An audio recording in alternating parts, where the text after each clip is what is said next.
கிறிஸ்துவுக்குள் அன்பான காலைக்கு நிகழ்ச்சிங்களே, இந்த நாளிலும் கூட இயேசுவின் புண்ணிய நாமத்தில் உங்களோடு கூட இணைவதில் மிகுந்த மகிழ்ச்சி. இந்த நாள் உங்களுக்கு இனிய நாளாக இருக்கு. இயேசுவின் நாமத்தில் வாழ்த்துதல் கூறுகிறேன். இந்த நாளிலும் கூட தேவன் நமக்கு கொடுக்கிற ஒரு அறிவுரை என்ன அப்படின்னு பார்த்தீங்கன்னு சொன்னால், நீதிமொழிகள் 31 அதிகாரம் 27வது வசனம் இவ்வாறாக சொல்லப்படுகிறது. சோம்பலின் அப்பத்தை புசியாமல் தன் வீட்டு காரியம் எப்படி நடக்கிறது என்று கண்ணோக்கமாய் இருக்கிறாள் அப்படின்னு சொல்லி அந்த வசனம் முடியுது. பெண்களை குறித்ததான ஒரு வசனம். எப்பேற்பட்ட பெண்கள் அப்படின்னு சொன்னால், ஒரு புத்திசாலியான பெண்கள் அல்லது எல்லாவற்றையும் மனமகிழ்ச்சியோடு ஏற்றுக்கொள்கிற ஒரு பெண்கள் எப்படி இருப்பாங்க அப்படின்னு சொன்னால், சோம்பலின் அப்பத்தை அவங்க சாப்பிட மாட்டாங்க. வீட்டுக்காரன் எப்படி இருக்குன்னு சொல்லி எப்பவுமே என்ன செய்வாங்களாம், கண்ணோக்கமாக இருக்கிற ஒரு பெண்கள் எப்படி இருக்கிறாங்க, அவங்க அப்படி இருந்தால் அவங்களுடைய வாழ்க்கையில் என்ன நடக்கும் அப்படின்றது தான் ஒரு உண்மையாலுமே நடந்த ஒரு சம்பவத்தோடு கூட உங்களுக்கு பகிர்ந்து கொள்ள ஆசைப்படுறேன். கென்டக்கனில் உள்ள ஒரு கிராமத்தில் ஒரு நீரோடு இருக்குது. அந்த நீரோடு பக்கமாக என்ன பார்த்தீங்கன்னு சொன்னால், ஒரே ஒரு ரூம் இருக்கிற மாதிரி ஒரு மரத்தால் ஆன ஒரு வீடு இருக்குது. ஒரு சின்ன வீடு. யார் கட்டுறாங்கன்னு சொன்னால், தாமஸ் லிங்கன் கட்டுறாங்க. அந்த வீட்டுக்கு சமன்படுத்தப்படுறதுக்கு நம்மள மாதிரி டைல்ஸ் எதுவும் இல்லை, மண்ணிலே என்ன செஞ்சுருக்காங்க, அது கீழே ஃப்ளோர் மண்ணிலே பண்ணியிருக்கிறாங்க. அடுத்தது பார்த்தீங்க அப்படின்னு சொன்னால், மரக்கட்டைகளை வச்சு என்ன செய்கிறாங்க, நாற்காலியாக பயன்படுத்தியிருக்கிறாங்க. உண்மையான நாற்காலி இல்லை, மரக்கட்டைகளை வச்சு இது பண்ணியிருக்காங்க. இந்த அனுபவம் நம்முடைய வாழ்க்கையில் இருக்கும். நம்ம ஆதி காலத்தில் பார்த்தீங்கன்னு சொன்னால், ஒரு 30-40 வருஷத்துக்கெலாம் முன்னாடி நீங்கள் பார்த்தீங்கன்னு சொன்னால், இவ்வளோ ஒரு முன்னேற்றம் கிடையாது. வீடுகள்லாம் என்ன மேக்சிமம் என்ன போட்டிருப்பாங்கன்னா, சிமெண்ட் போட்டிருப்பாங்க. ரொம்ப வசதியானவங்க அப்படின்னு சொன்னால் மொசைக் அந்த மாதிரியான ஃப்ளோர் போட்டிருப்பாங்க. இல்லைன்னா என்ன செய்வாங்கன்னா, மண் தரை போட்டு அதில் என்ன செய்வாங்க, நல்லா மொழுகி எடுப்பாங்க. இப்படி தான் நம்மளே இருந்திருக்கோம். அதே மாதிரி தான் ரொம்ப எளிமையான ஒரு வாழ்க்கையை வாழ்ந்துட்டு இருந்தாங்க. அவங்களுடைய ஆடைகள் எப்படின்னு பார்த்தீங்கன்னா, அதிகமாக ரோமம் உள்ள மிருகங்கள் இருக்கு இல்லையா, அதனுடைய விசேஷமாக பார்த்தீங்கன்னா மான், ஆடு அந்த மாதிரியான தோள்கள், அதில் என்ன செய்வாங்க, அந்த தோள்களை என்ன செய்வாங்களா ஆடைகளாக பயன்படுத்தி இருக்கிற அந்த தாய் தந்தைக்கு பிறந்த மகன் தான் யார் அப்படின்னு சொன்னீங்கன்னு சொன்னால், ஆபிரகாம். இங்கே ஒரு குடிசையில் பிறந்தார். அவருடைய அம்மா பேர் நான்சி. அவங்க என்ன பண்ணாங்க அப்படின்னு சொன்னால், ரொம்ப ரொம்ப புத்திசாலியான பெண்மணி.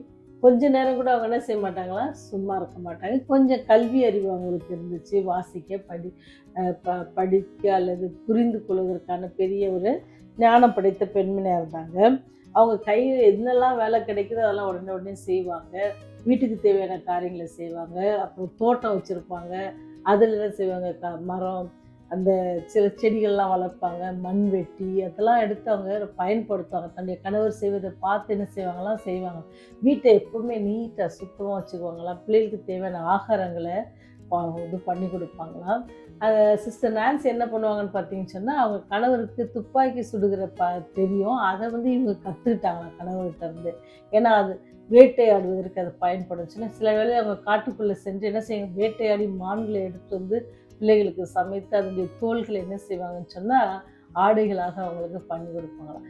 எவ்வளோ ஒரு வசதி ஒன்றும் இல்லை. ஆனால் அவங்க ஊரில் பார்த்தீங்கன்னா, அதான் ரொம்ப சின்ன வீடு. ஆனாலும் அந்த வீட்டை ரொம்ப அலங்காரமாக ரொம்ப அழகாக வச்சுக்கிடுவாங்க அப்படின்னு சொல்லி சொல்லப்பட்டுருந்துச்சு அந்த கதையில். ஏன் இதை நான் உங்களுக்கு இப்போ சொல்கிறேன்னா, அந்த நான்சி அவங்க வசித்த அந்த இடத்துல ஸ்கூல்ஸ் நிறைய கிடையாது. ஏன்னு சொன்னால், அங்கே நிறைய பேர் படிக்காதவங்க. இந்த அம்மா என்ன செய்வாங்க, படிக்காதவங்களுக்கு என்ன செய்வாங்க அப்படின்னு சொன்னால் சொல்லி கொடுப்பாங்களாம். அது மாத்திரம் இல்லாதபடிக்கு அவங்க ஹஸ்பண்ட் தாமஸ்க்கு கூட அவங்க பேரை இங்கிலீஷில் சொல்லி கொடுத்ததே யாருன்னு சொன்னால் அந்த அம்மா தானே. அதில் அது ஆபிரகாம் லிங்கனுக்கு என்ன செய்வாங்கன்னு சொன்னால், வேதாகம கதைகளை சொல்லி கொடுத்தாங்களாம். இவ்வளோ நற்காரியங்களை ஒரு பெண்மணியால் செய்கிறதுனால தான் பின்னாடி அது ஒரு பெரிய ஒரு தலைவராக அவர் மாறினார் நம்ம பார்க்குறோம். ஏன்னு சொன்னால், ஒரு தாய் எடுக்கிற அல்லது ஒரு பெண் குடும்பத்திற்காக எடுக்கிற ஒவ்வொரு முயற்சி என்ன செய்யணும்னு சொன்னால், பிற்காலத்தில் அது பெரிய தாக்கத்தை பண்ணும், பெரிய வெற்றியை காணும்படியாக பிள்ளையுடைய வாழ்க்கைகள் எப்படி இருக்குமோ பிரகாசமாக இருக்கும்.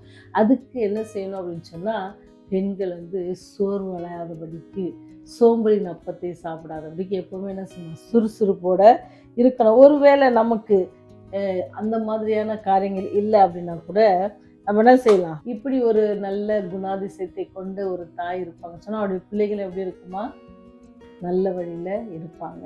அந்த அம்மா வேதகமும் சொல்லி கொடுத்துருக்குறாங்க, பிள்ளைகளுக்கு எல்லா காரியத்தையும் சொல்லி கொடுத்துருக்காங்க. அதனால தான் அவர் என்ன செய்ய முடிஞ்சிச்சு, ஒரு பெரிய ஜனாதிபதியாக வர முடிஞ்சிச்சு.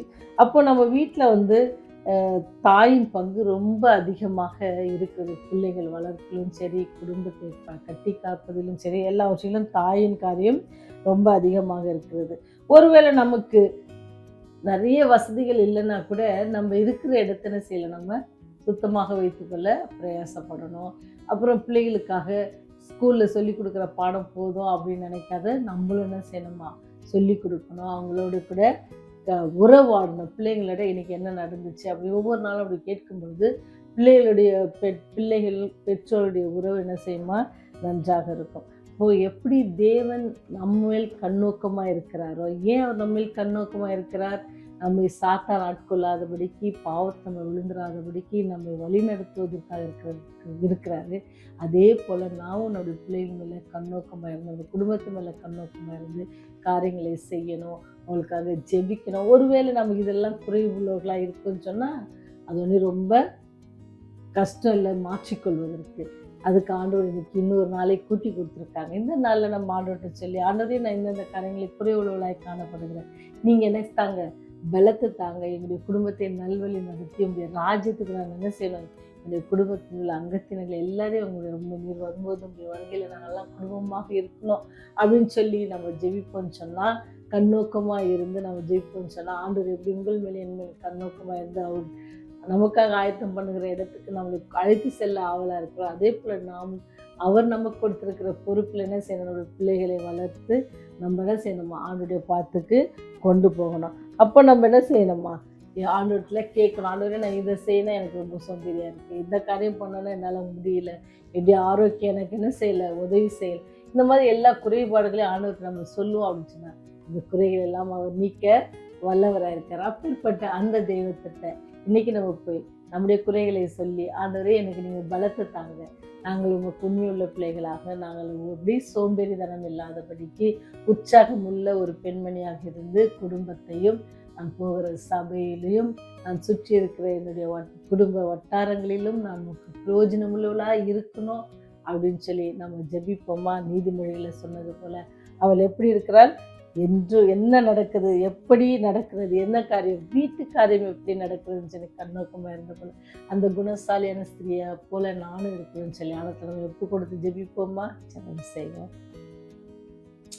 கிருபை நிறைந்தவரே, இரக்கத்தில் ஐசியமுள்ள தகப்பனே, ஞானமுள்ள பெண்மணிகளாக நாங்கள் இருக்க இந்த நாளில் எங்களை இந்த கரத்தில் ஒப்பு கொடுக்குறோம். கேட்கிற ஒவ்வொரு பெண்மணிகளையும் நீங்கள் ஆசீர்வதிங்க. அவர் தங்களுடைய குடும்பங்களை கட்டி காப்பதற்கான பலத்தையும் ஞானத்தையும் தாங்க சாமி. கைட்டு செய்கிற காரியங்கள் எல்லாவற்றிலும் ஆசீர்வாதமாக இருக்க கிருபை செய்யுங்க. உடல் ஆரோக்கியத்தை கட்டளையிடுங்க, மன தைரியத்தை கட்டளையிடுங்க, சமாதானத்தை கட்டளையிடுங்க.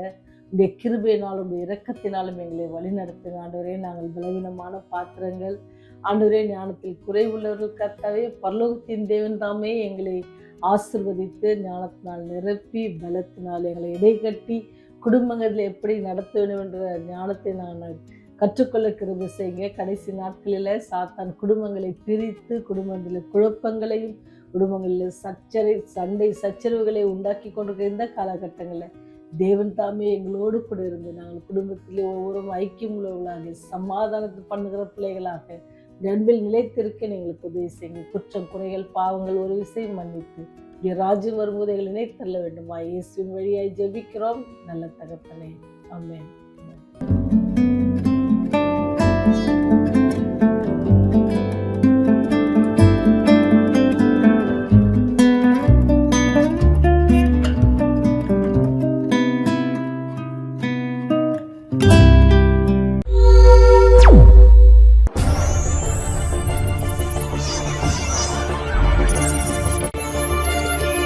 நீங்கள் பார்த்துக் கொண்டிருப்பது உங்கள் ரேவதி.